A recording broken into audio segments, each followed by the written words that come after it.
The iron collar was colder than Kelly had imagined. It closed around her throat with a finality that made her breath catch, not from fear, but from the sudden, stark realization that this was real. The keys jingled in the guard's calloused hand as he stepped back, his face carefully blank. Behind him, the Mouvale pack stood in a semicircle, silent as gravestones. No one met her eyes. Kelly's wrists were already raw from the silver-laced rope binding them. The metal burned against her human skin, but she didn't cry out. She had learned long ago that pain shown was pain mocked. Especially here. Especially for someone like her. Is this really necessary? The voice came from the back, Mira, one of the younger she-wolves.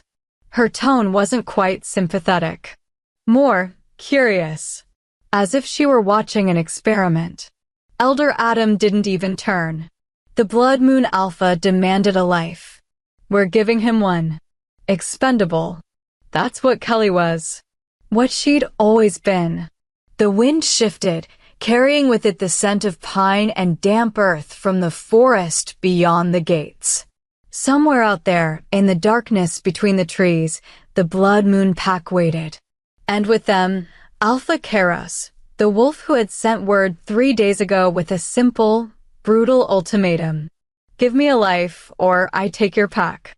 Kelly had been in the kitchens when the message arrived. She'd heard the explosion of voices from the Great Hall, the panic that rippled through the compound like wildfire. The Blood Moon pack was ancient, ruthless, and 3 times the size of Moonvale. They didn't bluff. Someone had to die. And when the pack council had gathered in the courtyard at dawn, scanning the faces of their own, Kelly had felt the weight of every gaze that slid past her. She was human-born, a fluke of genetics, a twist of fate that had bound her to this pack through a mating bond that had never been claimed. Her wolf-born mother had died in childbirth. Her father, whoever he was, had never been named. She was pack by law. But she was not packed by blood. I'll go. The words had left her mouth before she'd fully decided to speak them. The courtyard had gone silent.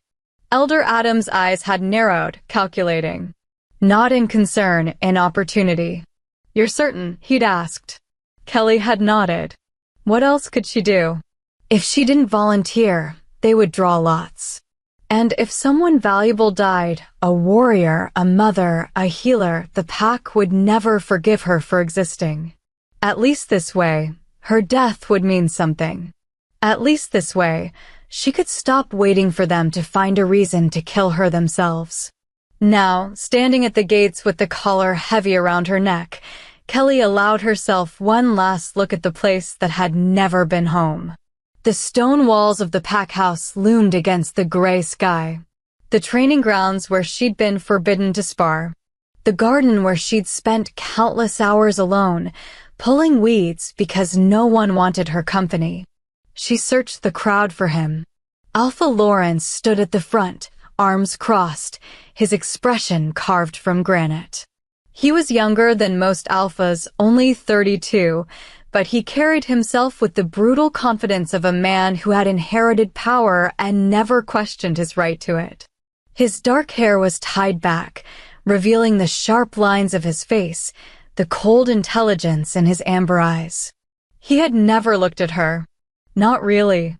Even when the mating bond had snapped into place 2 years ago, a phantom tug in her chest that had stolen her breath and made her wolf-blooded instincts scream mine, he had ignored it, denied it.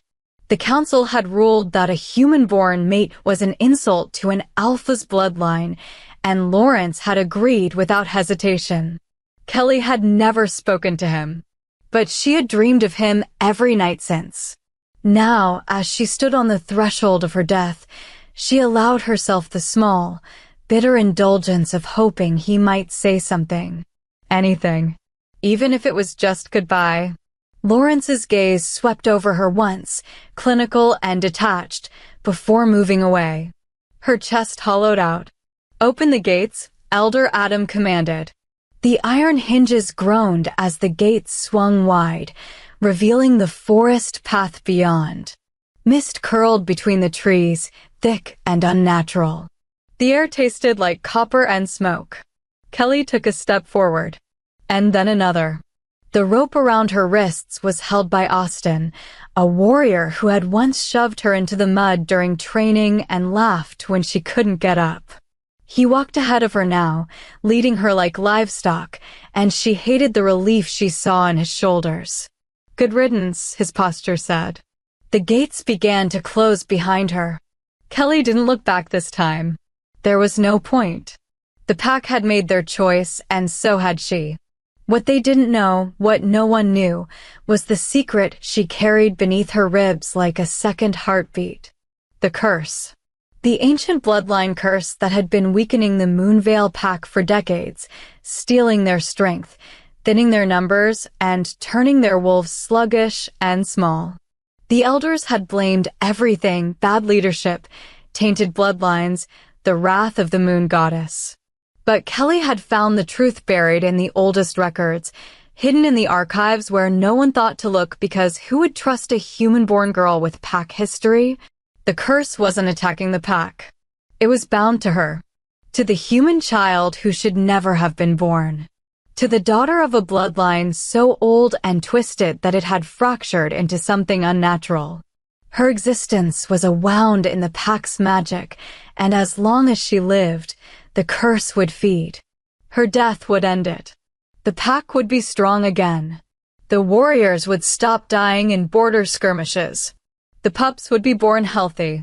And maybe, just maybe, they would remember her as something other than a burden. Kelly's foot caught on a root, and she stumbled. Austin yanked the rope hard, and pain flared in her wrists. "Watch yourself," he muttered. She steadied her breathing, focused on the path ahead. The forest grew darker the farther they walked.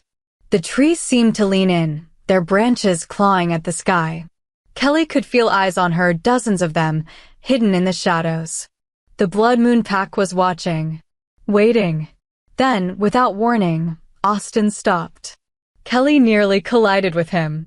He dropped the rope and stepped aside, his hand moving to the knife at his belt. Not to defend her. To leave. "This is far enough," he said. His voice was tight, almost apologetic. Almost. Kelly turned slowly, and that's when she saw him. A figure stood in the clearing ahead, half-shrouded in mist. Tall, broad-shouldered. His eyes glowed faintly in the dim light, silver, not amber. The mark of an alpha. But not just any alpha. Alpha King Kairos of the Blood Moon pack. Kelly's heart slammed against her ribs. This wasn't supposed to happen. The Blood Moon Alpha wasn't supposed to come himself. He was supposed to send his wolves, take the sacrifice, and leave. But he was here. And he was staring at her like he'd seen a ghost. "Leave," Kairos said. His voice was low, rough, a command that vibrated through the air like thunder. Austin didn't hesitate. He turned and ran. Kelly stood alone. The Alpha King took a step forward, and the mist seemed to part for him. His face was all hard angles and brutal beauty, scarred across one cheekbone, stubbled jaw clenched tight. His clothes were dark, practical, stained with earth and something that might have been blood. He looked like a man who had walked through war and come out the other side holding a knife. "You're the sacrifice?" he asked. Kelly swallowed, nodded. His eyes narrowed. "You're human." "Half," she whispered. Her voice sounded small, fragile. Kairos circled her slowly, like a predator assessing prey. Kelly forced herself to stand still, even as every instinct screamed at her to run. "What's your name?" "Kelly." "Kelly," he repeated, tasting the word. He stopped in front of her, so close she could feel the heat radiating from his skin. "Do you know what happens to sacrifices in my pack, Kelly?" She met his gaze, forced herself not to flinch.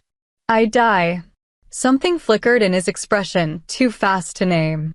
"And you came willingly?" "Yes." "Why?" "Because no one would miss her. Because the curse had to end. Because she was tired of being invisible. Because my pack needed me to. Caro stared at her for a long moment. Then, so quietly she almost didn't hear it, he said, "Liar." Kelly's breath caught. The Alpha King reached out and tilted her chin up with one finger, forcing her to hold his gaze. His touch was surprisingly gentle. "You're hiding something," he murmured. "I can smell it on you." Her pulse thundered in her ears. And then Keros did something she didn't expect. He smiled. It was not a kind smile. "Good," he said. "I like secrets." He released her and stepped back, gesturing toward the deeper forest. "Walk." Kelly's legs moved before her mind caught up. She walked into the darkness, the Alpha King at her back, and with every step, one question burned through her mind. What have I done? The Blood Moon camp was nothing like Kelly had imagined. She'd expected cages, chains, the kind of brutality whispered about in Moonvale's halls when they spoke of Alpha King Keros, the wolf who had unified 3 rival packs through bloodshed and fear, who answered to no counsel, who had never taken a mate because he claimed no wolf was strong enough to stand beside him. Instead, she found order. Rows of sturdy tents encircled a central clearing where a massive bonfire crackled against the night sky. Wolves moved with purpose between stations, some sharpening weapons, others preparing food, a few engaged in sparring matches that were more dance than violence. The air hummed with disciplined energy, the kind that came from warriors who trusted their leader absolutely. No one looked weak here. No one looked expendable. Kelly's throat tightened as Keros led her past clusters of wolves who paused to watch. Their eyes tracked her movement, curious, calculating, but not cruel. A female wolf with silver-streaked hair nodded respectfully to Keros as they passed. A young male offered what might have been a sympathetic glance before returning to his work. They didn't look at her like Moonvale had. Like she was already a corpse. "You're quieter than I expected," Keros said without turning around. His voice carried easily over the camp noise, rich and commanding even in casual conversation. Kelly kept her gaze forward, focusing on the broad line of his shoulders beneath his worn leather jacket. "What did you expect?" "Begging. Tears. The usual performance people give when they're about to die. Would it change anything?" He stopped so abruptly she nearly collided with his back. Keros turned, and this close, Kelly could see the flecks of gold in his silver eyes, the thin white scar that cut through his left eyebrow. "No," he said simply. "But it would tell me who you really are." "And who am I?"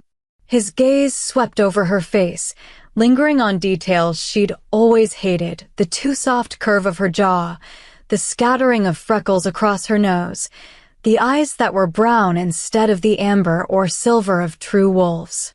"Someone who's already decided they're dead," Keros said quietly. "Which makes you either the bravest person I've ever met or the most broken." Kelly's breath stuttered. She looked away. "Come." He resumed walking, leading her toward a tent set apart from the others. Larger. Reinforced. "You'll stay here tonight. Your tent." The words escaped before she could stop them. Keros pushed aside the heavy canvas flap, revealing an interior that was surprisingly sparse, a bedroll, a trunk, maps spread across a makeshift table, weapons mounted on the support beams. Functional. No luxury. "I don't keep prisoners with the general population," he said. "Too many variables. You'll stay where I can monitor you." "Monitor me for what?" "I'm not going to run." "No." His expression darkened. "You're not. But there are others who might try to kill you before I decide what to do with you." Kelly stepped inside, her bound wrists aching.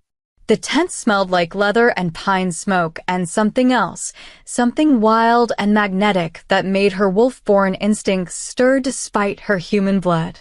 "Mate," a phantom voice whispered in the back of her mind. No, that was impossible. The bond with Lawrence had been real, undeniable, even if he'd rejected it. She couldn't have another. Sit. Keros gestured to a stool near the table. Kelly obeyed, watching as he moved to the trunk and retrieved a small leather pouch. He knelt in front of her, and she instinctively flinched. He noticed. His jaw tightened. "I'm not going to hurt you," he said, his tone gentler than she'd heard yet. "Not tonight, anyway." He pulled a knife from his belt, and Kelly's heart hammered, but Keros simply cut the silver rope binding her wrists. The relief was immediate and overwhelming.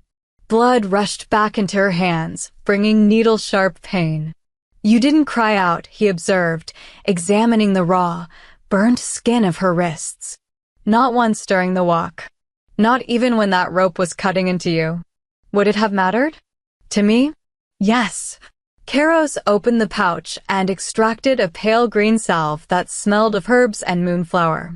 He began applying it to her wounds with careful, precise movements that seemed at odds with his warrior's hands. Kelly stared at him, confusion warring with something dangerously close to hope. "Why?" she whispered. "Why what? Why do you care? I'm your sacrifice. Your enemy's offering." Keros was silent for a long moment, his fingers gentle against her damaged skin. When he finally spoke, his voice carried a weight that made her chest ache. 6 months ago, I lost my sister." Kelly went still. Jessica was 23. Strong. Brilliant. She was supposed to be the pack's next head strategist. His hands never stopped moving, wrapping clean cloth around Kelly's wrists with practiced efficiency. "Another pack took her hostage to force my hand in a territorial dispute.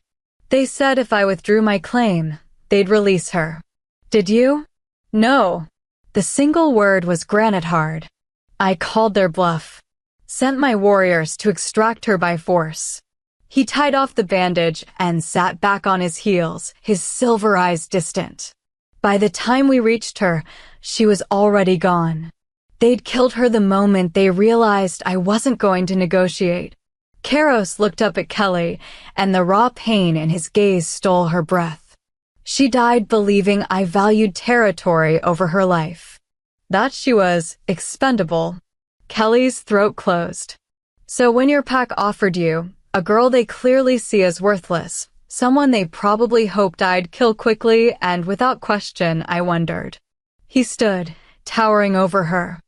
"I wondered what kind of pack sends their most vulnerable to slaughter. And what kind of girl walks willingly into death without even asking if there might be another way." "There isn't another way," Kelly said, her voice cracking. "The curse." She caught herself too late. Keros's eyes sharpened. "What curse?" Kelly shook her head rapidly. "Nothing. I didn't." "Kelly." He crouched again, bringing them eye level. "I can smell lies, remember? And right now you reek of them." His hand came up, cupping her jaw with unexpected tenderness. "What aren't you telling me?" The truth sat on her tongue, heavy and dangerous. If she told him about the curse, he might use it against Moonvale. Might see her as even more valuable. Might never let her go. But she'd already accepted death. What did it matter now? "I'm the reason my pack is dying," she whispered. "There's a bloodline curse bound to me. As long as I live, it weakens them. My death ends it." Understanding flashed across Keros's face, followed by something that looked like fury. "They know this?" Kelly nodded. "And they sent you here to die, believing it would save them. It will save them." "You stupid, selfless." Keros stood abruptly, turning away from her. His shoulders were rigid with barely contained rage. "Do you have any idea what you've done?" "I saved my pack. You walked into a trap." He spun back to face her. "Bloodline curses don't work that way, Kelly. They don't just end when the host dies. They transfer. Mutate. Usually onto whoever kills the host or whoever's nearby when it happens." The world tilted beneath Kelly's feet. That's not the record said. The records lied. Or whoever wrote them didn't understand curse mechanics. Keros dragged a hand through his dark hair. If I'd killed you like your pack expected, that curse would have latched onto me or my pack. Which means either they're idiots who got lucky that I'm not an idiot, or they knew. Kelly breathed. They knew what would happen, and they were hoping that I'd be weakened. Keros finished grimly. That whatever's killing them would start killing me instead. Clever. Ruthless. His smile was sharp as broken glass. I'm almost impressed. Kelly's world crumbled. Everything she'd believed, every reason she'd walked willingly toward death. It was all a lie. They hadn't sent her to save the pack. They'd sent her to destroy their enemy. And she'd been too desperate to matter to see it. Kelly couldn't breathe. The tent walls seemed to close in around her as the truth settled into her bones like poison. Moonveil hadn't sent her here out of necessity. They'd sent her as a weapon. A cursed bomb meant to detonate in enemy territory. And she delivered herself with a smile. Her voice cracked. I need air. Keros studied her for a moment, then nodded curtly. Come. He led her out of the tent and past the central bonfire, away from the curious stares of his pack. They walked in silence until the camp sounds faded behind them, replaced by the whisper of wind through ancient pines. The forest here felt different than Moonveil's territory, wilder, older, humming with a magic that made Kelly's skin prickle. They emerged into a small clearing where moonlight pooled like liquid silver. A natural spring bubbled up from between moss-covered rocks, feeding into a shallow pool that reflected the stars. Sit, Keros commanded, but his tone was gentler now. Before you collapse. Kelly sank onto a smooth boulder at the water's edge. Her hands were shaking. She clasped them together, trying to stop the tremors, but they only worsened. I'm a fool, she whispered. A stupid, pathetic fool. You're a survivor. Keros lowered himself onto a rock across from her, his silver eyes catching the moonlight. There's a difference.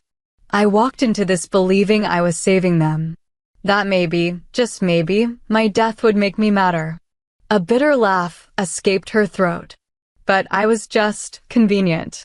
A way to get rid of two problems at once. Kelly, do you know what the worst part is? She looked up at him, and the understanding in his gaze made something crack open in her chest. I don't even blame them.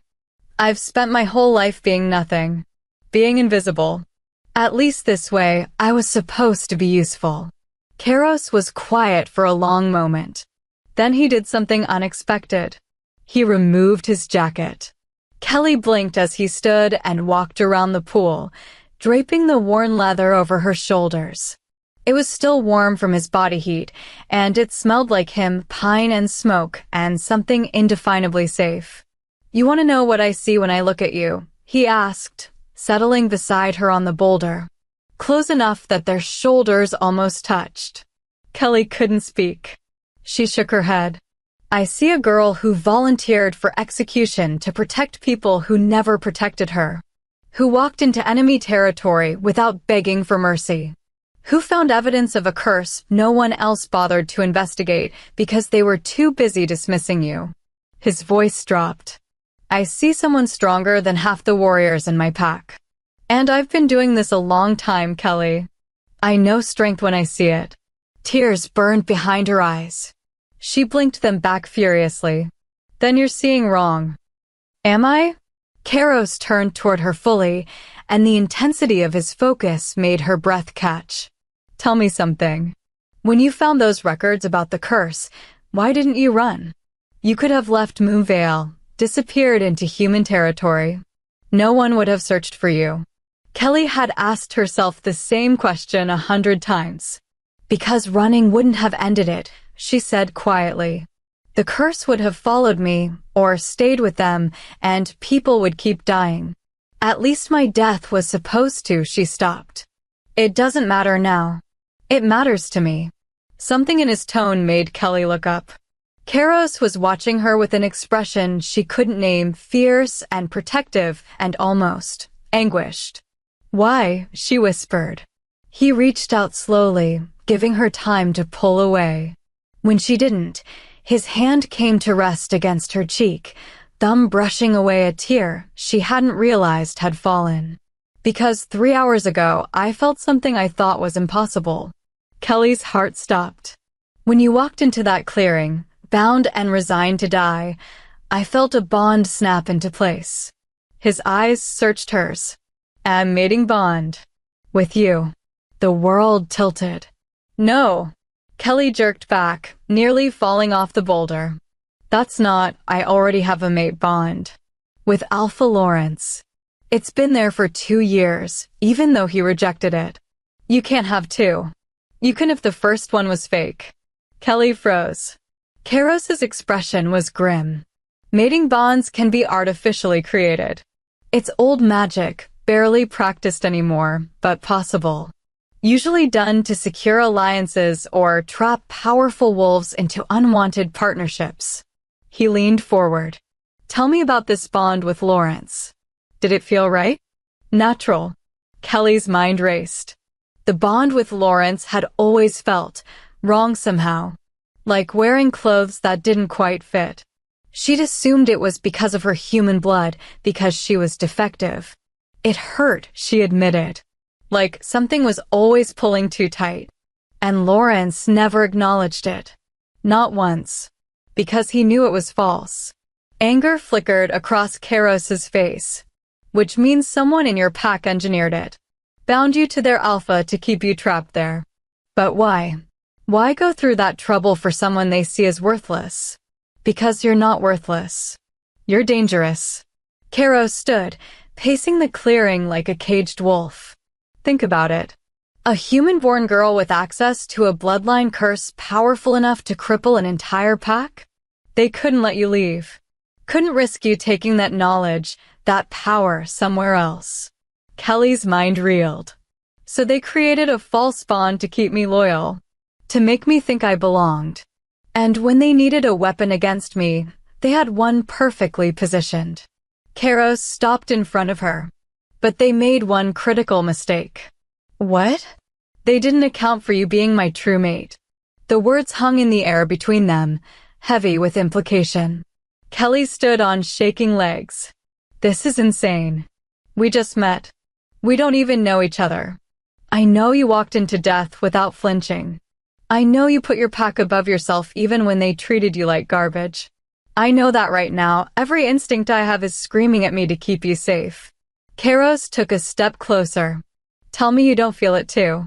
And God help her, she did. It was nothing like the bond with Lawrence, that uncomfortable tether that had always felt like a leash. This was warmth spreading through her chest, a rightness that made her breath come easier, a pull toward Karos that felt like coming home. I feel it, she whispered. Something fierce and triumphant blazed in Karos's eyes. Then we have a problem, he said. Because according to the terms Moonveil set, I'm supposed to kill you within 3 days to satisfy the blood debt. If I don't, it's an act of war. Kelly's breath caught. Then you have to. I'm not killing you. The words were steel. Absolute. But keeping you alive means going to war with your former pack. It means breaking sacred pack law. It means making enemies I might not be able to afford. He cupped her face in both hands, and Kelly's eyes fluttered closed at the contact. So I need to know, Kelly.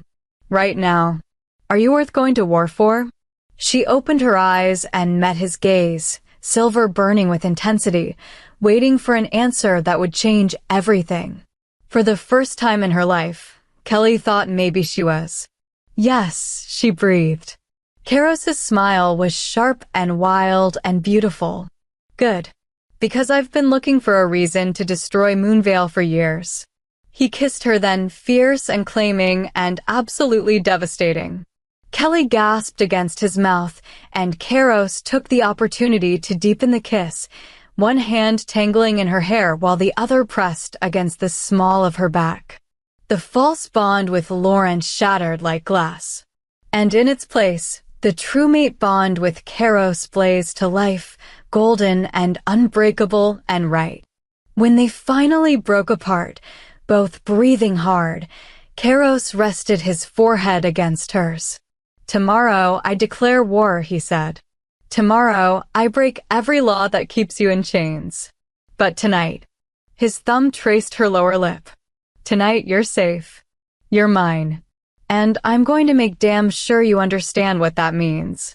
Kelly should have been terrified. Instead, for the first time in her life, she felt powerful. Kelly woke to the sound of war drums. The deep, rhythmic thunder vibrated through the earth, calling blood moon warriors to assembly. Dawn light filtered through the canvas tent, painting everything in shades of amber and gold. For a disorienting moment, she forgot where she was. Then she felt the weight of Keros's jacket still wrapped around her shoulders, and everything came rushing back. The kiss, the bond, the declaration of war. She sat up quickly, her heart racing. Keros was gone, his bedroll neatly folded, weapons missing from their mounts. But he'd left water and bread on the table, along with clean clothes clearly meant for her. And a note. "Stay in the tent. My beta will guard the entrance. We have much to discuss when I return." "'Kay." Kelly's fingers trembled as she set the note down. Through the tent flap, she could hear the camp mobilizing, shouts of command, the clash of steel, boots pounding earth. Blood Moon was preparing for war. Because of her. The magnitude of it threatened to crush her. Dozens, maybe hundreds of wolves would fight because Keros refused to kill her. Would die because an alpha king chose a worthless half-human over peace. Not worthless, a voice whispered in her mind. His mate. The bond hummed in her chest, warm and alive. She could feel Keros somewhere beyond the tent, his determination, his fury, the absolute certainty of his conviction. It should have been overwhelming. Instead, it felt like finally being able to breathe. A throat cleared outside. "Miss Kelly." The voice was female, surprisingly gentle. "May I enter?" Kelly quickly pulled on the clothes Keros had left, soft leather pants that fit surprisingly well, a tunic in deep forest green, and sturdy boots. Yes. The woman who entered was striking, tall and lean, with dark skin and silver-white hair braided into intricate patterns. Her amber eyes assessed Kelly with sharp intelligence, but without judgment. "I'm Isabella," she said, offering a slight bow. "Beta of Blood Moon Pack. The Alpha King asked me to check on you." "Is he?" Kelly gestured vaguely toward the war drums. "Addressing the pack. Explaining why we're about to break a treaty and go to war with Moonvale." Isabella's expression was unreadable. "You've certainly made an impression." Guilt twisted in Kelly's stomach. "I didn't mean for any of this." "Didn't you?" Isabella moved to the table, pouring herself water from the pitcher. "You walked into our territory knowing you'd die. Keros claims you as his true mate and declares war within hours. That's quite a chain of events for someone who didn't mean anything." Kelly bristled. "I didn't ask to be his mate." "No, but you accepted it." Isabella's gaze sharpened. "That kiss last night wasn't one-sided, was it?" Heat flooded Kelly's cheeks. "How did you?" "I'm Beta. It's my job to know everything that happens in this pack." Isabella set down her cup. "Here's what you need to understand, Kelly. Keros hasn't looked at anyone, hasn't wanted anyone in the 8 years I've served him. He built this pack from nothing, unified rival territories, and did it all alone because he believed no wolf was strong enough to stand beside him." She stepped closer, and Kelly resisted the urge to retreat.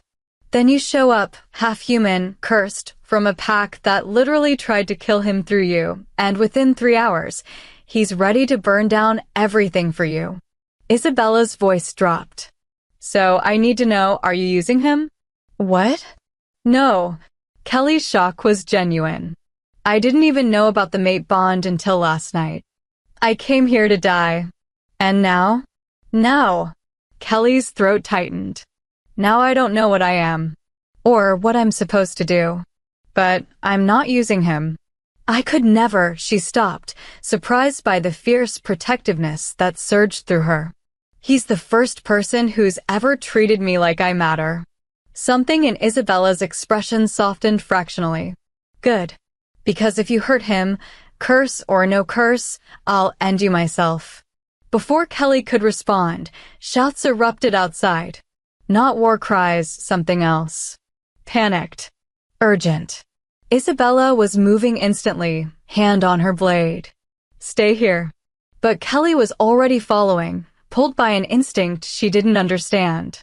They emerged into chaos, warriors running toward the camp's eastern perimeter, where smoke rose in dark columns against the morning sky. Report.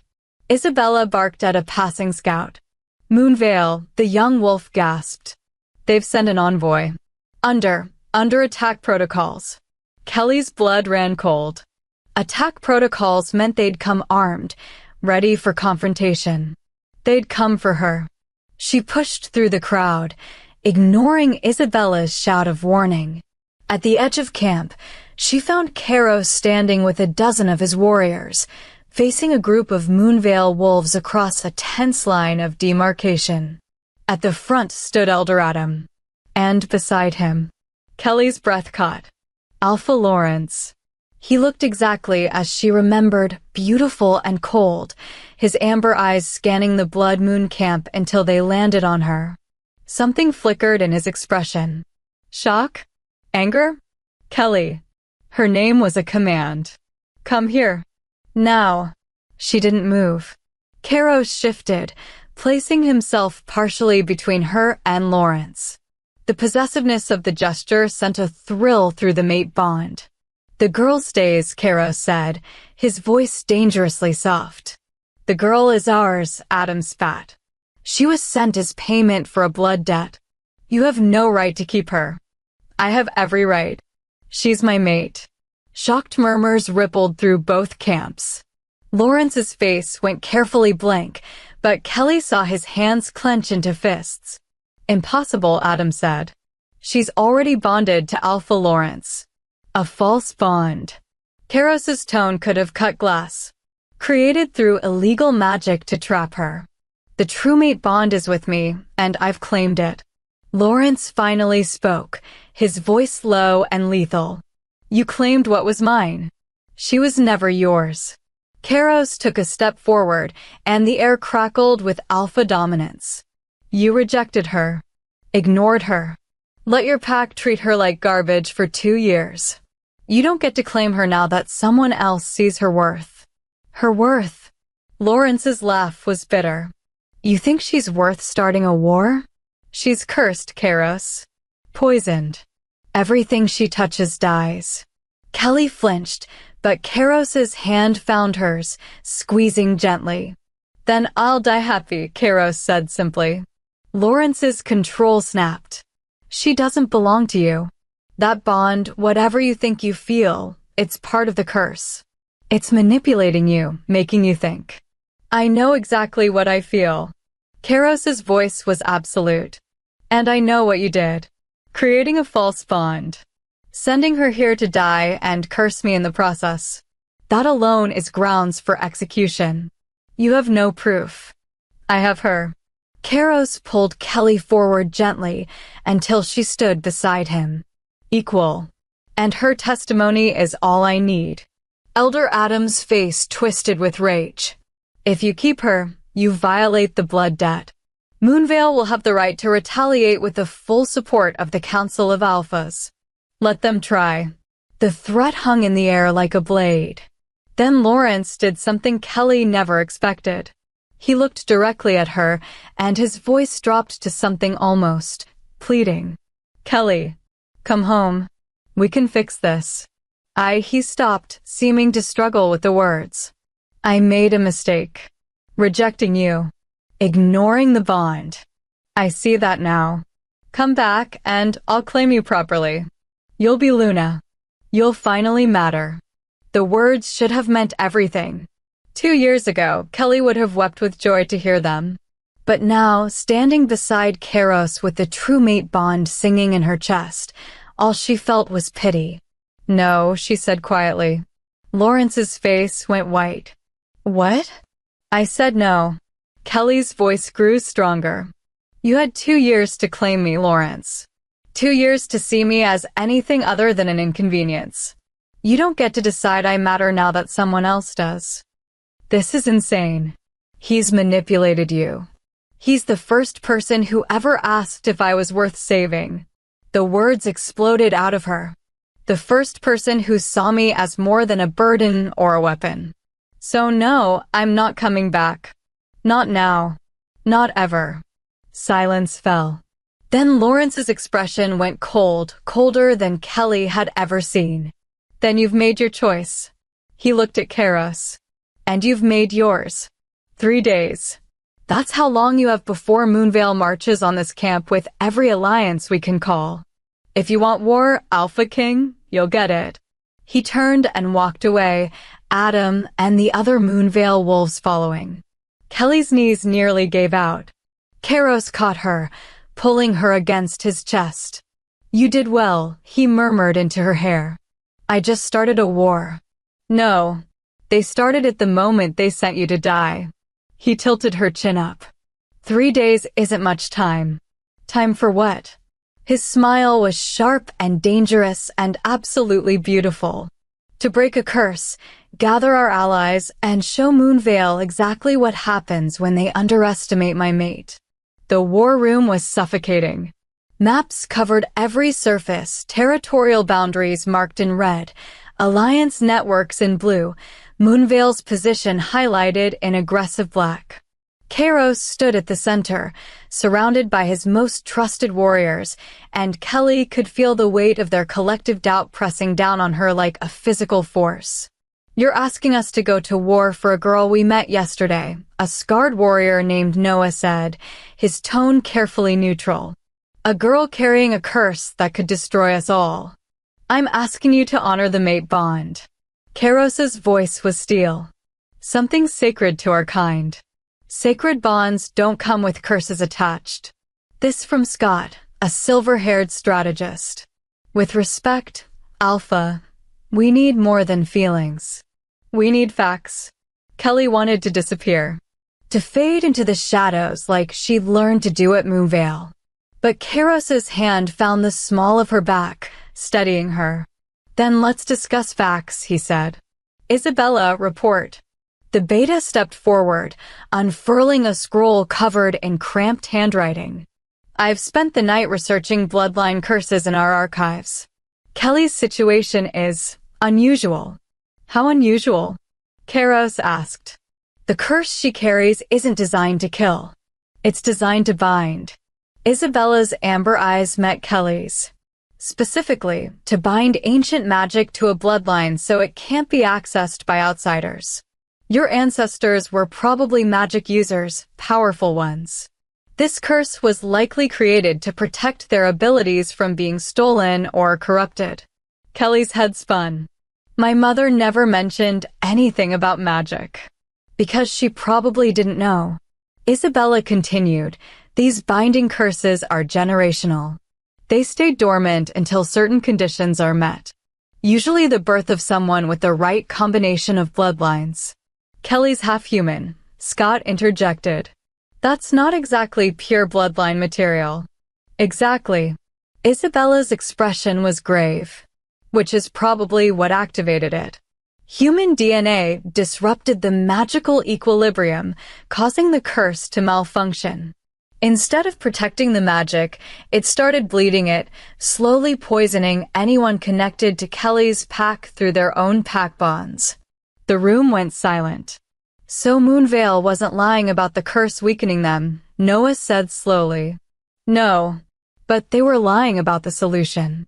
Isabella looked at Kairos. "Killing Kelly wouldn't end the curse. It would release it, sending all that corrupted magic into whoever killed her or whatever pack claimed responsibility for her death." "They knew," Kelly whispered. "They knew it would transfer to you." Kairos's jaw clenched.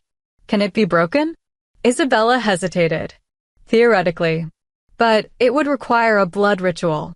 And not just any blood, it needs to be performed by Kelly's true mate, using the mate bond as a conduit to stabilize the magic and redirect it back to its source. Me, Kelly said, her voice hollow. It needs to be redirected into me. Yes, but here's where it gets complicated. Isabella moved to the largest map, pointing to a location deep in neutral territory. The ritual must be performed at the site where the curse was originally cast.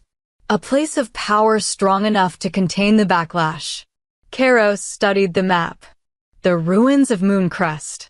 Several warriors shifted uncomfortably. Scott actually paled. That's suicide, Noah said flatly. Mooncrest is in the Deadlands. Nothing survives there. The magic is too wild, too unstable. It's our only option, Kairos countered. No. Scott stepped forward. The only option is to return Kelly to Moonvale and wash our hands of this entire situation. Let them deal with their own curse. Kelly's chest tightened, but before she could speak, Kairos's power flooded the room, an alpha command so absolute that every wolf except Kelly dropped to one knee. Kelly is my mate, he said, his voice resonating with supernatural authority. She is Blood Moon now, and we protect our own. He released the command, and the warriors rose slowly, several looking shaken. With respect, Alpha, Scott said carefully, protecting our own usually doesn't involve walking into the Deadlands on a suicide mission. Then don't come. Kairos's tone was final. I'll go alone. You'll go with me, Isabella said immediately. And me, Noah added reluctantly. Someone needs to keep you from getting killed. One by one, the other warriors pledged their support, some enthusiastically, others with clear reservation. But they pledged nonetheless. Kelly felt tears prick her eyes. These wolves didn't know her, had no reason to risk themselves for her. Yet they would, because their alpha had claimed her. Because Kairos believed she was worth it. When the war council finally dispersed, Kairos led Kelly back to his tent. The moment the canvas flap fell closed, he pulled her into his arms. I'm sorry, he murmured against her hair. I'm sorry you had to sit through that. Hear them question your worth. They're right to question it. Kelly's voice was muffled against his chest. I'm not worth dying for. Kairos pulled back, gripping her shoulders. Look at me. She raised her eyes reluctantly. 3 days ago, I was planning to execute whoever Moonvale sent without a second thought, he said. I was cold, alone, convinced that power was the only thing that mattered. His thumb brushed her cheek. Then you walked into my territory, ready to die for people who hated you, and something in me broke. Kairos. The mate bond didn't make me choose you, Kelly. You made me choose you. Your strength. Your selflessness. The way you keep standing even when the world keeps knocking you down. His forehead pressed against hers. So yes, you're worth dying for. You're worth burning down the entire world for. Kelly's breath caught as he kissed her, slower this time, deeper, filled with a desperate tenderness that made her heart ache. When they broke apart, she whispered, "What if we fail? What if I can't control the magic and it kills you? Then we fail together." Kairos smiled, and despite everything, it was genuine. I've been alone my whole life, Kelly. If I'm going to die, I'd rather do it fighting for something for someone than sitting safely in a tent. A commotion outside interrupted them. Isabella burst through the entrance, her face grim. We have a problem. Kairos tensed. What now? A message from the Council of Alphas. They've reviewed Moonvale's complaint about the broken blood debt. Isabella handed him a sealed letter. They're invoking the right of challenge. Kelly's blood ran cold. She'd heard of the right of challenge, an ancient law that allowed disputes between alphas to be settled through single combat. Kairos opened the letter, his expression darkening with each line. Lawrence challenged me, he asked. No. Isabella's voice was tight. He challenged Kelly. As the source of the dispute, she has to fight their chosen champion. To the death. The world tilted. That's insane, Kairos snarled. She's half human. She hasn't been trained. The law doesn't care. If she refuses, Mouvale gets to claim her by default and execute her for breaking the blood debt. Isabella looked at Kelly with something like sympathy. The challenge is set for tomorrow at dawn. Neutral ground. Witnessed by the council. Kelly couldn't feel her legs. Couldn't feel anything except the crushing weight of inevitability. Who's their champion? She whispered. Isabella's expression was answer enough. Lawrence himself, Kairos said, his voice hollow with rage. He's going to kill you personally. Kelly thought of Lawrence, trained since childhood, powerful, ruthless in combat. Then she thought of herself, untrained, half-human, barely able to shift. It wouldn't be a fight. It would be an execution. But as she looked at Kairos, at the warriors who'd pledged to follow her into the Deadlands, at the pack that was preparing for war on her behalf, Kelly realized something. She'd spent her whole life being powerless. Maybe it was time to stop accepting it. Teach me, she said suddenly. Kairos's head snapped toward her. What? You have until dawn. Teach me to fight. Her voice steadied. I'm not going to just lay down and die. Not anymore. A fierce pride blazed in Kairos's eyes. Then we'd better get started. Kelly had never known pain like this. Her muscles screamed as she hit the ground for the 100th time, dirt filling her mouth, her ribs aching from the impact. Above her, Noah extended a hand, not to help her up, but as a reminder of how many times she'd failed. Again, Kairos commanded from the edge of the training circle. It was past midnight. They'd been at this for 16 hours straight, and Kelly's body was a map of bruises. Sweat stung her eyes. Blood from a split lip painted her teeth red. She couldn't even shift. That was the worst part. Every wolf, even half-bloods, could call their wolf form by her age. But when Kelly reached for that primal part of herself, she found only emptiness. The curse had taken that too. I can't, she gasped, struggling to her knees. I can't do this. Then you'll die tomorrow. Kairos's voice was harsh, but his eyes betrayed his fear. Get up.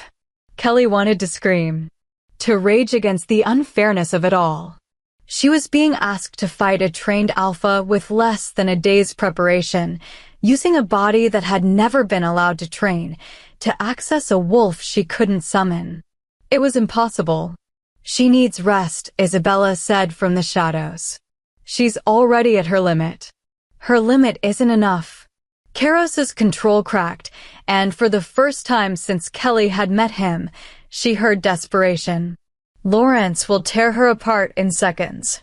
We need a miracle, not rest. Then maybe we need to change the rules. Scott stepped into the firelight, carrying an ornate wooden box. There's another option. One we haven't discussed. Kairos's eyes narrowed. What option? Scott opened the box, revealing a single vial of shimmering silver liquid. Lunar essence. Distilled from moonlight during a celestial convergence. It temporarily enhances a wolf's natural abilities, strength, speed, healing. That's illegal in formal challenges, Isabella objected. Only if she's caught. Scott's expression was pragmatic. The council tests for common combat enhancers, but lunar essence is so rare, most wolves don't even know it exists. It would give Kelly a fighting chance. Kelly pushed herself to her feet, staring at the vial. What's the cost? Because there was always a cost. Scott's hesitation told her everything. Lunar essence is powerful, but unstable in non-pure bloodlines. In a half-human. She trailed off. It could kill her, Kairos finished flatly. Absolutely not. I'll die anyway, Kelly said quietly. At least this way, I'd have a chance. No.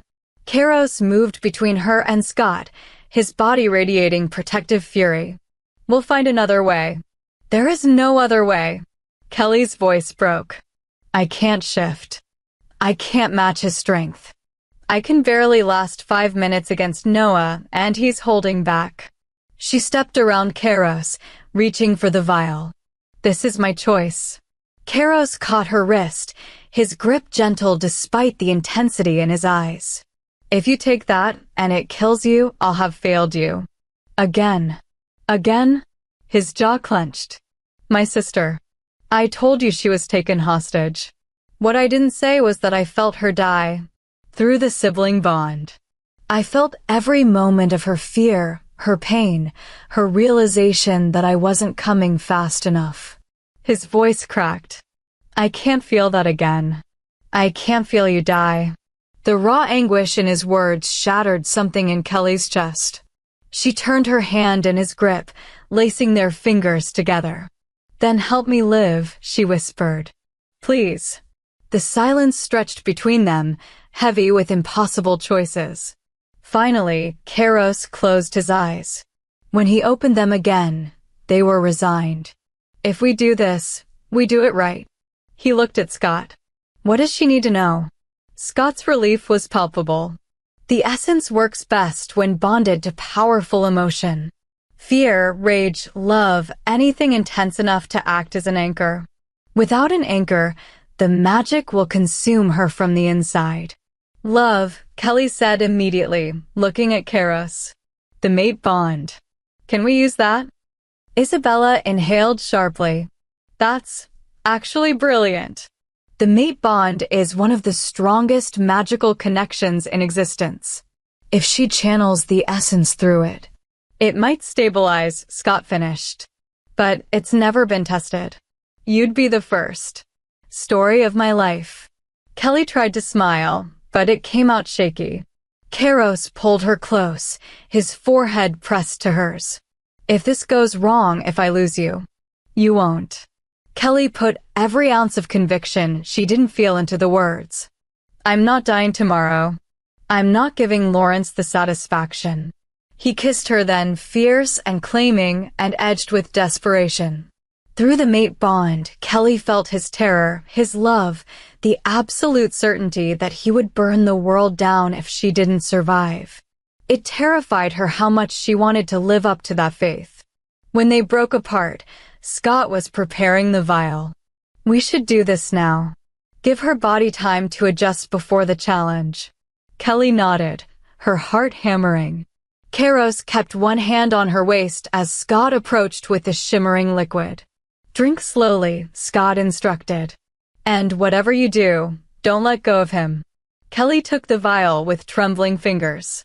The liquid inside moved like liquid starlight, beautiful and deadly. She met Kairos's eyes one last time. Together, she whispered.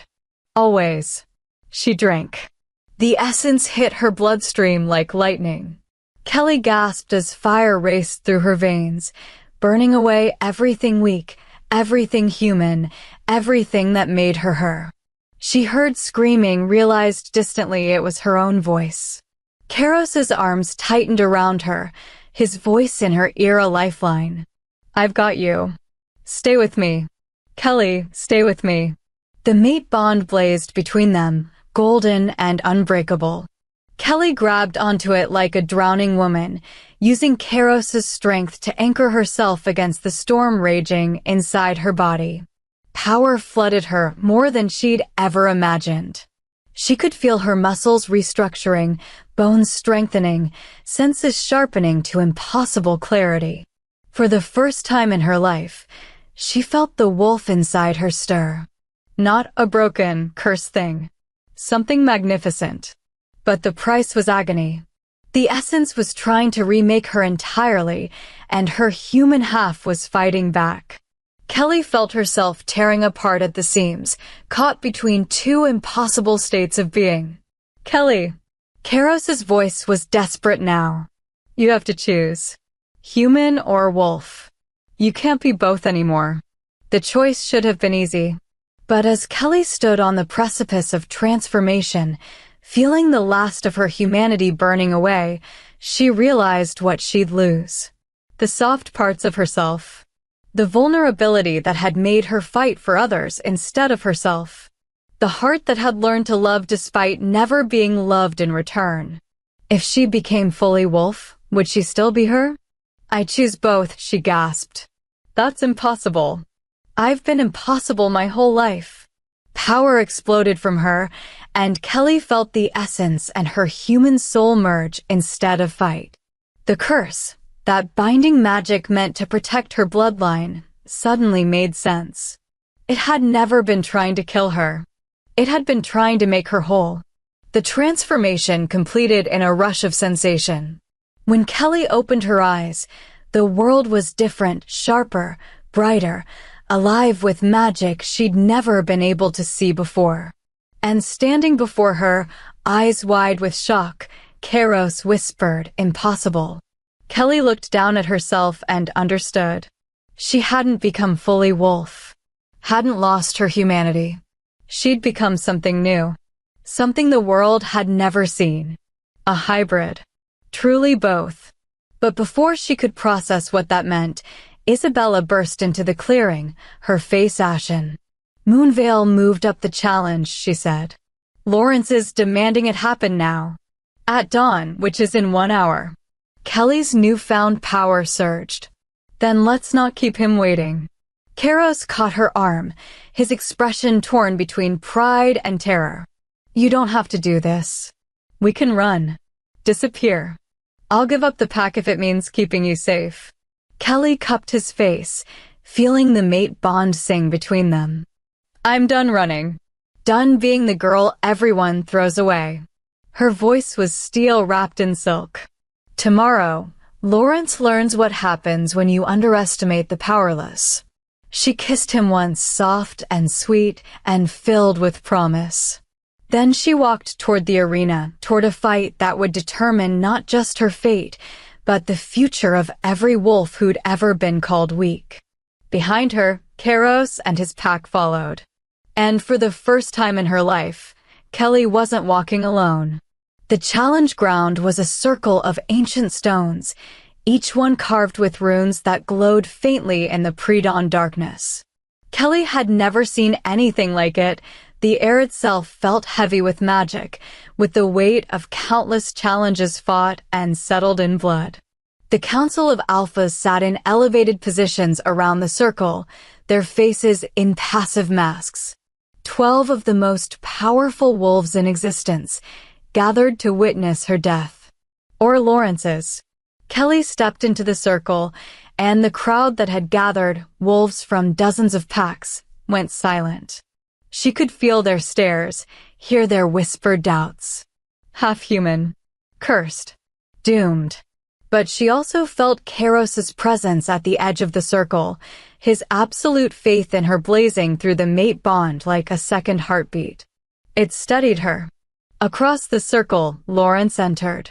He dressed for war, leather armor reinforced with silver, his muscles coiled with predatory grace. But it was his eyes that made Kelly's breath catch. They weren't cold anymore. They were desperate. "Kelly." Her name was a plea. "You don't have to do this. Yield now. Come back to Moonvale and I'll call this off. So you can kill me yourself later?" Kelly's voice was steady. "I don't think so. I don't want to kill you." The admission seemed torn from him.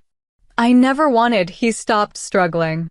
"When you left, when I felt the false bond break, I realized what I'd lost. What I'd thrown away. 2 years too late." "I know." Lawrence took a step forward, and several council members tensed. "I know I failed you. Failed to see you, to protect you, to claim what was mine. But Kelly, please," his voice dropped. "I can't lose you to him." Something in his tone made Kelly pause. This wasn't the cold, dismissive alpha who'd ignored her for 2 years. This was a man who looked genuinely shattered. "Why now?" she asked quietly. "Why do you suddenly care?" "Because I felt it when the true mate bond formed between you and Kairos." Lawrence's jaw clenched. It was like being stabbed. "I realized the false bond hadn't just been trapping you, it had been trapping me too." keeping me from feeling anything real for you because the magic wouldn't allow it. Kelly's heart twisted. You're saying Elder Adam created the false bond to control you too? To control us both. To keep the curse contained and me compliant. Anger flashed across his face. The council knew about your bloodline magic. They wanted to harness it, use it to strengthen Moonvale. But they needed you bound to someone they could manipulate. The pieces clicked into place with sickening clarity. She'd never been expendable to Moonvale's leadership. She'd been an asset they were trying to weaponize.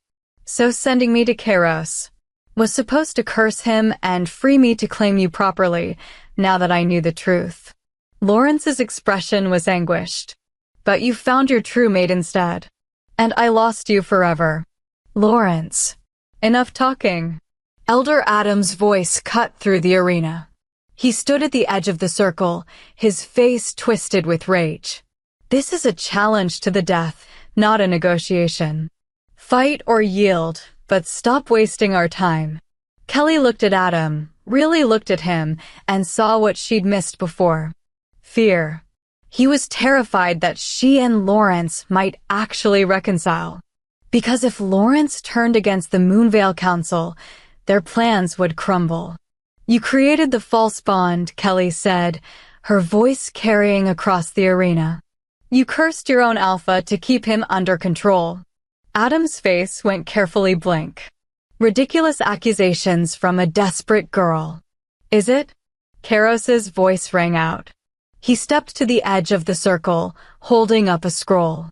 Because I had my archives searched last night. Found some interesting records about Moonvale's council meetings, including one from 2 years ago where you proposed binding the human-born to the Alpha for pack stability. Murmurs rippled through the crowd. Several council alphas leaned forward with interest. Adam's composure cracked. That document is sealed. Was sealed, Isabella corrected, appearing beside Kairos with a satisfied smile. Turns out your record keeper was very cooperative when we explained how illegal false mate bonds are. She's prepared to testify. The arena erupted in chaos. Wolves shouted accusations. Council members demanded explanations. And in the center of it all, Lawrence turned slowly to face Elder Adam. Tell me she's lying, Lawrence said, his voice deadly quiet. Tell me you didn't curse your own alpha. Adam's silence was answer enough. Lawrence's transformation was instantaneous, bones cracking, muscles expanding, fur rippling across his skin until a massive amber wolf stood where the man had been. His alpha power flooded the arena, so strong that several wolves dropped to their knees. You made me reject my mate, Lawrence's voice rumbled through the mental link all wolves shared. Made me ignore her suffering for 2 years. Sent her to die so you could maintain control. I did what was necessary for the pack. Adam backed away, but there was nowhere to go. She was dangerous. Her bloodline magic could have destroyed us all. So you tried to destroy her instead. Lawrence's wolf stalked forward. You broke the most sacred laws of our kind. And for what? Power. For survival. Adam's composure shattered completely. Her magic was growing stronger. Every day she lived, the curse spread further. We needed a way to contain it, control it. You needed a weapon, Kelly said, and all eyes turned to her. You wanted to use my bloodline magic against your enemies. That's what this was always about. She could feel the lunar essence and her hybrid nature combining, showing her truths she'd never seen before. The curse wasn't just binding her magic, it was being actively fed by Moonvale's pack bonds, growing stronger the more wolves were connected to it. Adam had been deliberately expanding the pack, bringing in more wolves to increase the curse's power. With Kelly as the focal point, he could have wielded devastating magic against Moonvale's rivals. You're insane, Lawrence growled. I'm practical. Adam's eyes gleamed with fanatical intensity. With her power under our control, Moonvale could have ruled all packs. But you, he pointed at Kairos. You ruined everything by claiming her. One of the council alphas, a silver-haired woman with scars across her face, stood. Elder Adam of Moonvale, you stand accused of creating illegal mate bonds, conspiracy to commit murder, and attempted magical warfare. How do you plead? Adam's expression went cold. I plead that you're all fools. He pulled something from his robes, a crystalline dagger that pulsed with sickly green light. Kelly felt the curse inside her respond, surging toward the blade like iron to a magnet. If I can't control her magic, Adam snarled, then no one will. He lunged not at Kelly, but at Lawrence. The dagger was designed to kill an alpha and transfer his power to the wielder. Combined with Kelly's curse magic, it would make Adam unstoppable. Everything happened in slow motion. Lawrence tried to dodge, but he was still in wolf form, large, powerful, but not fast enough. The blade descended toward his heart. And Kelly moved. She didn't think. Didn't plan. She just moved, her hybrid speed carrying her across the arena faster than any pure wolf could manage. She grabbed Lawrence and threw him backward with strength she didn't know she possessed. The blade meant for Lawrence's heart plunged into Kelly's chest instead. Pain exploded through her, not just physical, but magical.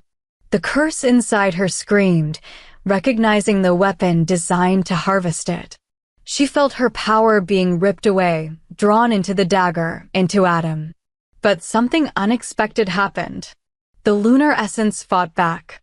Kelly's hybrid nature, that impossible combination of human, wolf, and ancient magic, refused to be taken. The curse that had been slowly killing her suddenly became a weapon she could wield. She grabbed Adam's wrist, and where her hand touched his skin, frost spread. You wanted my power? Kelly's voice echoed with supernatural resonance. Then take it. All of it. She released every ounce of the curse's energy directly into Adam, not to kill him, but to show him what he'd tried to weaponize. The elder screamed as visions flooded his mind, generations of her ancestors protecting their magic, the pain of the binding curse, the loneliness of carrying power no one understood. Every moment of suffering Kelly had endured, Adam experienced in seconds. When she finally released him, he collapsed, gasping, the dagger clattering away. And Kelly stood above him, the wound in her chest already healing, her eyes glowing with silver gold light. The curse is broken, she said simply. Because it was. She could feel it. The binding magic had finally found its purpose. Not to protect or destroy, but to choose. And Kelly had chosen to set it free. Around the arena, Moovale wolves gasped as they felt the curse's weight lift from their pack bonds. Strength flooded back into them, wolves who'd been weak for years suddenly standing straighter, breathing easier. Lawrence shifted back to human form, staring at Kelly with awe. You saved me. I saved myself, Kelly corrected. Saving you is just a bonus. She turned to face Kairos, who looked at her like she'd hung the moon. I believe, Kelly said to the council, the challenge is over? The silver-haired alpha smiled. I'd say so. Winner, Kelly of Blood Moon Pack. Kelly of Blood Moon. Not Kelly the Cursed. Not Kelly the Expendable. Just Kelly. And she'd finally chosen herself. The council's verdict came swiftly. Elder Adam, the silver-haired alpha council leader Astrid, declared, her voice resonating across the arena. You are hereby stripped of all rank and authority. You will be detained pending formal trial for crimes against pack law. 2 council enforcers moved forward, binding Adam in silver chains. The elder didn't resist, his eyes vacant with shock. As they dragged him away, he looked at Kelly one last time. You were supposed to save us, he whispered. I did, Kelly replied. Just not the way you wanted. As Adam disappeared from sight, Astrid turned to address the assembled wolves. The challenge is concluded. Kelly of Blood Moon has proven her worth through combat and cunning. The blood debt is satisfied. Relief flooded through Kelly, but it was short-lived. However, Astrid continued, her gaze sweeping across both Blood Moon and Moonveil wolves. There remains the matter of the broken false bond, the revealed conspiracy, and the instability this has created in Moonveil Pack. Lawrence stepped forward, still in human form, his expression resolute. Council leader, I formally request to address these matters. Astrid nodded. Speak, Alpha Lawrence. Lawrence's eyes found Kelly's across the arena. What she saw there was complex regret, respect, and a sorrow that would probably never fully heal. I was wrong, he said, his voice carrying to every wolf present. I allowed my council to manipulate me. I rejected a mate bond without investigation. I failed to protect someone under my care. He turned to face his pack. And Moonveil suffered because of my weakness. Murmurs rippled through the Moonveil wolves. Some looked ashamed, others angry, but they all listened. I cannot undo the past, but I can ensure it doesn't happen again. Lawrence's voice strengthened. Effective immediately, I am dissolving the Elder Council. All decisions regarding Moonveil will go through proper pack assembly, where every voice, not just the powerful, will be heard. Shock registered on many faces. Dissolving a council was nearly unheard of. Furthermore, Lawrence continued, looking directly at Kelly, I publicly acknowledge my failure to honor what I believed was a true mate bond. Kelly deserved better. She deserved protection, respect, and choice. His voice dropped. I'm sorry I couldn't give you any of those things. Kelly's throat tightened. 2 years ago, these words would have meant everything. Now they were simply closure. I accept your apology, she said quietly. And I forgive you. Something in Lawrence's expression cracked with relief. Astrid stepped forward again. The council recognizes Alpha Lawrence's accountability. Moonveil will be monitored for the next year to ensure proper reforms are implemented. She turned to Kairos. Alpha King, do you accept this resolution? Kairos had been silent throughout, watching everything with calculated intensity. Now he moved to stand beside Kelly, his hand finding hers. I accept it on one condition, he said. Astrid raised an eyebrow. Which is? Several Moonveil wolves participated willingly in the conspiracy against Kelly. I want them identified and held accountable. Not just Adam. Lawrence nodded immediately. Agreed. I'll provide a full list of conspirators within the week. Then we have a accord. Astrid's expression softened slightly as she looked at Kelly. You've had quite a journey, young one. From sacrifice to savior in less than 3 days. Kelly managed a shaky laugh. It's been eventful. I imagine it has. Astrid's eyes gleamed with something like approval. The council recognizes your unique nature, a hybrid of human and wolf, blessed with ancient bloodline magic. Such beings are rare, treasured. You will always have the council's protection, should you need it. Thank you, council leader. Astrid made a dismissive gesture. Now go. You've earned your freedom. Use it well. The council members began to disperse, and with them, the crowd of spectators. Moonveil wolves moved toward Lawrence, some with questions, others with accusations. Kelly felt a pang of sympathy for him. He had a long road ahead. But it wasn't her road anymore. Kairos tugged gently on her hand. Come. We should go before someone else tries to kill you. Optimistic as always, Kelly said, but she let him lead her away from the arena. They'd barely made it to the tree lean when Isabella appeared, grinning widely. That was the most insane thing I've ever seen, and I've been alive for 63 years. You're 63? Kelly blinked. Good genes. Isabella winked. But seriously, what you did in there, breaking the curse, saving Lawrence, putting Adam in his place, that's legend material. I just wanted to survive. You did more than survive. You won. Isabella's expression turned serious. Which means we need to talk about what comes next. Kairos tensed. What do you mean? I mean, Kelly just revealed herself as a hybrid with powerful bloodline magic in front of dozens of packs. Some will admire her. Others. Isabella trailed off meaningfully. Will want to use me, Kelly finished. Like Adam did. Exactly. Isabella looked at Kairos. We need to get her somewhere safe. Somewhere defensible. The Deadlands, Kelly said suddenly. Both Kairos and Isabella stared at her. You want to go to the most dangerous place in our territory? Kairos asked incredulously. You said the ritual to fully break the curse has to happen at Mooncrest Ruins, right? Kelly met his gaze. The curse is broken from Moonvale, but it's still inside me. I can feel it. The magic is stable now, but eventually it'll need to be returned to its source, or it could destabilize again. Isabella nodded slowly. She's right. The lunar essence bought us time, but it's not a permanent solution. Then we go to Mooncrest. Kairos's jaw set with determination. How long do we have? Based on the magical signature? Isabella closed her eyes, seeming to sense something. Maybe a week before the instability becomes dangerous. A week. Kairos looked at Kelly. Can you travel? Kelly took inventory of her body. The wound from Adam's dagger was completely healed, leaving only a faint silver scar. Her hybrid strength felt natural now, settled into her bones like it had always been there.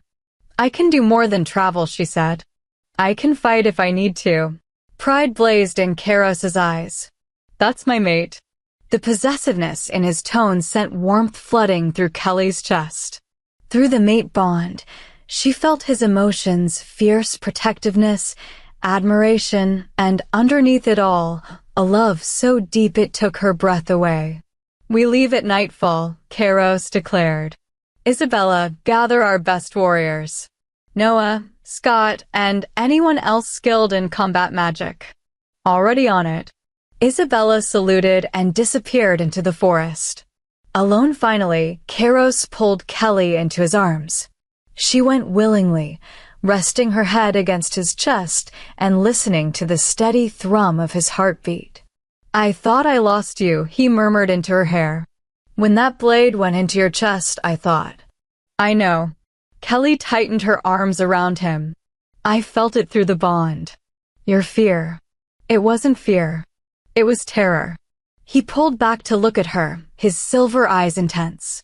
I've lived 3 decades without caring if I lived or died. Then you walked into my life, and suddenly I had something worth living for. Worth fighting for. Kelly's eyes burned with tears. Kairos. I love you, he said simply. I know it's fast. I know we barely know each other. But Kelly, you're it for me. My mate. My equal. My everything. The words should have scared her. Should have felt too much, too soon. Instead, they felt like coming home. I love you too, Kelly whispered. Even though you're bossy and overprotective and way too willing to start wars. Kairos laughed, a genuine, joyful sound that transformed his entire face. Guilty on all counts. He kissed her then, and Kelly felt the mate bond surge between them, golden and unbreakable and absolutely perfect. When they finally broke apart, both were breathing hard. 1 week, Kairos said. We survived the Deadlands, break your curse, and then. Kelly prompted. His smile was wicked. And then I'm making you my Luna. Officially. With the biggest ceremony Blood Moon has ever seen. Kelly's heart swelled. I'm half human, cursed, and completely inexperienced at pack politics. You're also brave, selfless, powerful, and mine. Kairos cupped her face. And you're going to be an amazing Luna. For the first time in her life, Kelly believed it.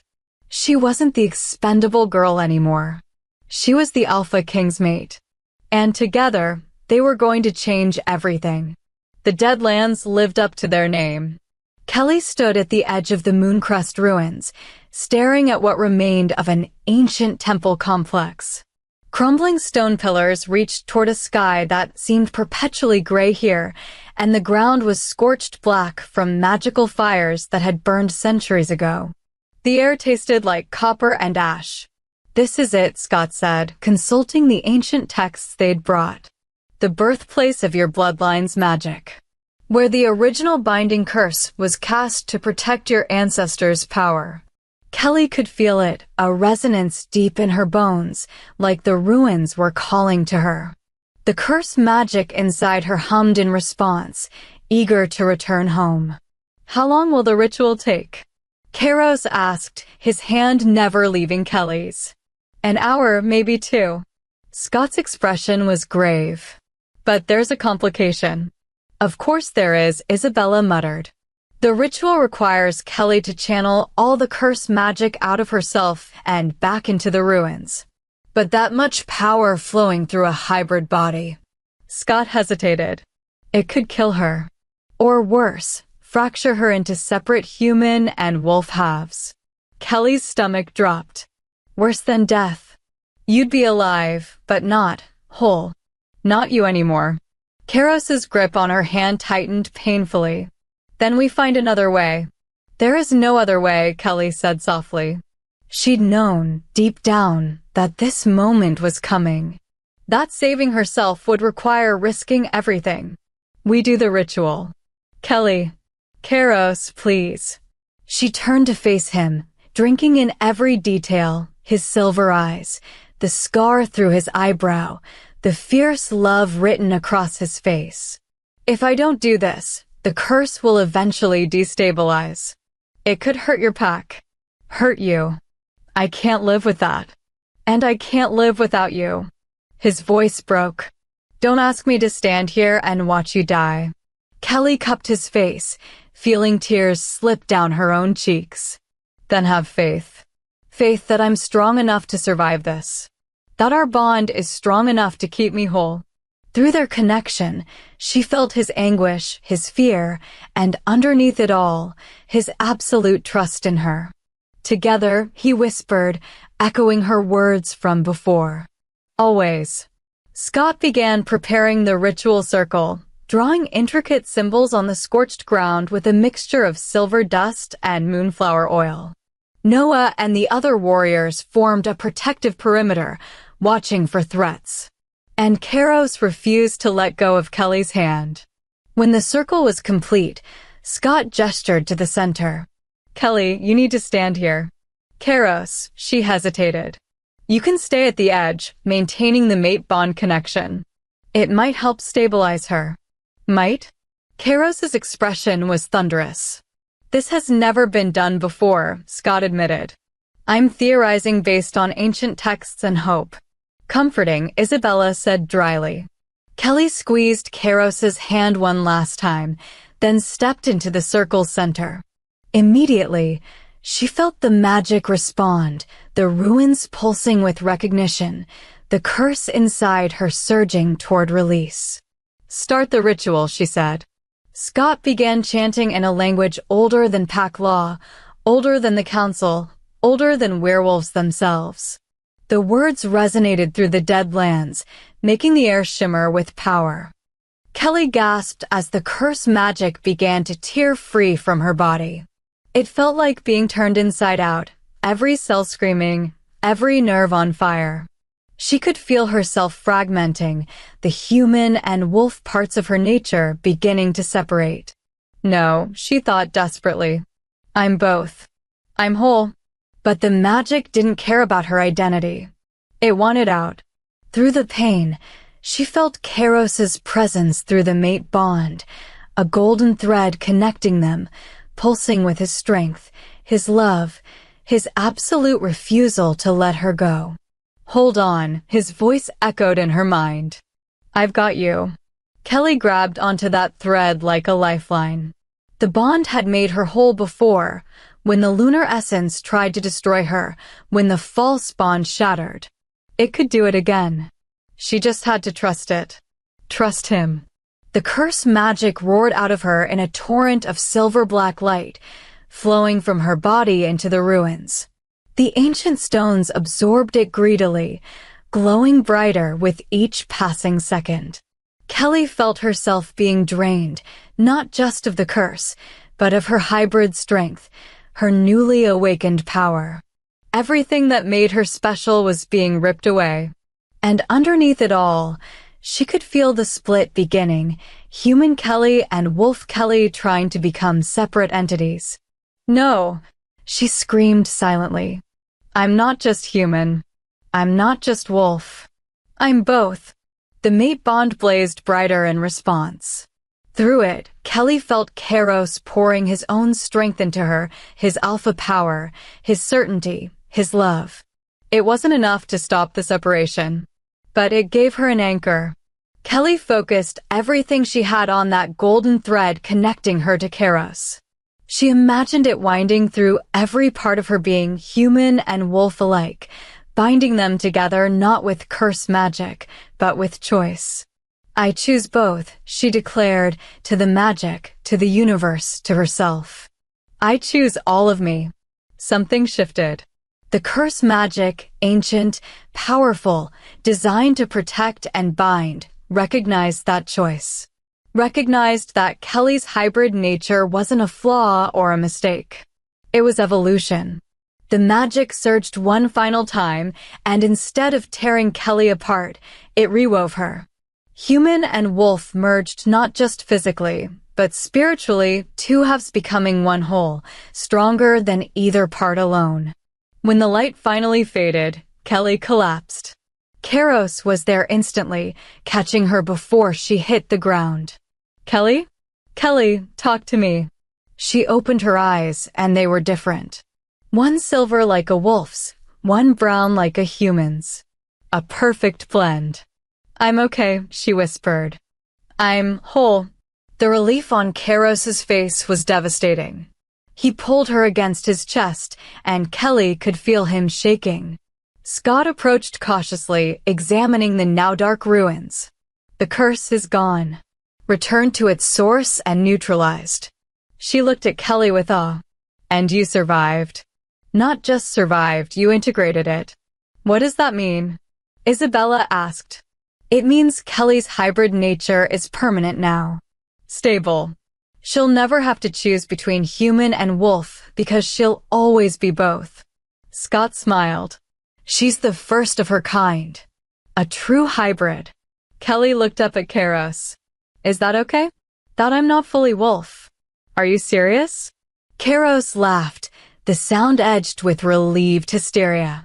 You just survived a ritual that should have killed you, broke a curse that plagued your bloodline for generations, and became something the world has never seen. He kissed her forehead, her cheeks, her lips. You're perfect. You're mine. And I don't care if you're wolf, human, or part dragon, nothing could make me love you less. Warmth flooded through Kelly, not magical, just pure happiness. Take us home, she said. I'm ready to start our life. Months later, Kelly stood in front of the mirror, barely recognizing herself. The Luna ceremony gown was breathtaking, silver silk that caught the light, embroidered with symbols representing both human and wolf heritage. Her hair was woven with moonflowers, and around her neck hung a pendant Kairos had commissioned, two wolves intertwined, one silver, one gold. Human and wolf, forever merged. You look beautiful, Isabella said from the doorway. Over the past months, she'd become not just Kelly's guard, but her friend. Ready? Kelly took a deep breath. Ready. The ceremony was held at sunset, with hundreds of wolves from dozens of packs in attendance. Word had spread about the hybrid Luna, and many had come out of curiosity. They stayed because of what they witnessed. Kelly walked down the aisle between rows of assembled wolves, her mismatched eyes shining with confidence. This wasn't the broken girl who'd walked into Blood Moon territory expecting to die. This was a Luna, a leader, a force of nature. When she reached Kairos at the altar, his smile was brilliant. My mate, he said, loud enough for everyone to hear. My Luna, my equal. My alpha, Kelly responded. My partner. My love. The ceremony was beautiful. The celebration afterward was joyous. And when Kelly and Kairos finally stole away from the festivities, sneaking to the same clearing where he'd first declared war for her, they found peace. Any regrets? Kairos asked, pulling her into his arms. Kelly thought about everything she'd lost: Moonvale, her old life, the simplicity of being invisible. Then she thought about everything she'd gained: a mate who loved her fiercely, a pack who respected her, and most importantly, herself. Not a single one, she said. And she meant it. Somewhere in the distance, wolves howled in celebration. But in that quiet clearing, Kelly and Kairos simply held each other, two souls who'd found their match in the most impossible circumstances. She'd sacrificed herself to protect a pack that never deserved her. And the Alpha King had sacrificed everything to prove she deserved the world. Together, they'd built something neither could have created alone. A love that broke every rule. A bond that defied every expectation. A future that shone brighter than any curse. And for the first time in her life, Kelly knew exactly where she belonged. Beautiful souls. What a journey we've been on together. From sacrifice to savior, from invisible to invincible, Kelly's story proves that the ones the world dismisses are often the ones who change it forever. If this story touched your heart, please hit that like button and subscribe for more emotional werewolf romances. Drop a comment telling me your favorite moment. Was it the mate bond reveal? The arena fight? The Luna ceremony? And remember, you're never too weak, too broken, or too different to be worthy of love. Sometimes it just takes the right person to see what you've always been. Until next time, stay strong, stay fierce, and keep believing in the power of love.